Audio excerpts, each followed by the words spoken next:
Jau vairākus gadus Padomju Savienības un Amerikas Savienoto Valstu starpā pastāv tā saucamā kultūrālā apmaiņa, kuras programmas ietvarā izmainās ar mākslinieciskiem ansambļiem, dejas grupām, teātriem, dziedātājiem un it sevišķi baleta grupām, kuras ir ļoti spējuši iespēdot amerikāņu caurmēru publiku.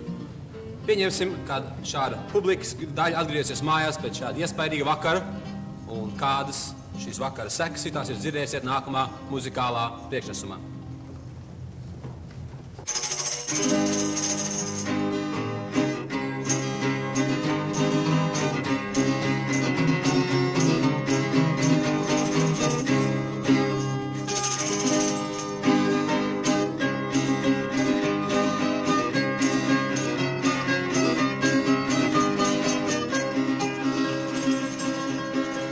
Atceros savu sieviņu, miermīlīgu, lēnu nosvērtu. Dzīve šķita laimīga, nebija pat ne domu starpība.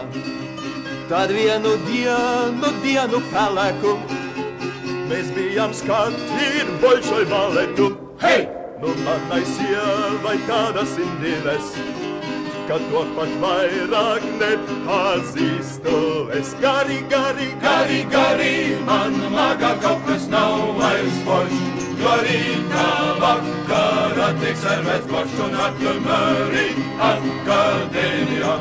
Kā mācās dejot tik kazats kājām. Gari, ar krievu kreklu mugurā.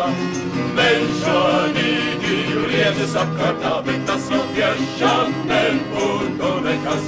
No zābakiem pat gultā nešķīras. Tās dienas saulainās, pilnās miera un romantikas.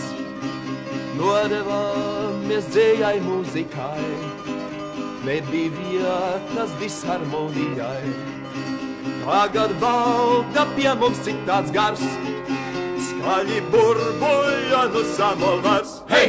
Lai dolādīta ir un paliek tā, šī traka kultūrālā apmaiņa. Gari, man magā kaut kas nav vairs foršs, jo rītā vakarā tiek servēts boršs un atļumērī akadēmijā.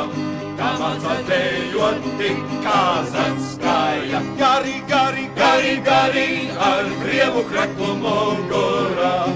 Mežonīgi griežas apkārtā, bet tas vēl tiešām nebūtu nekas. No zābakiem pat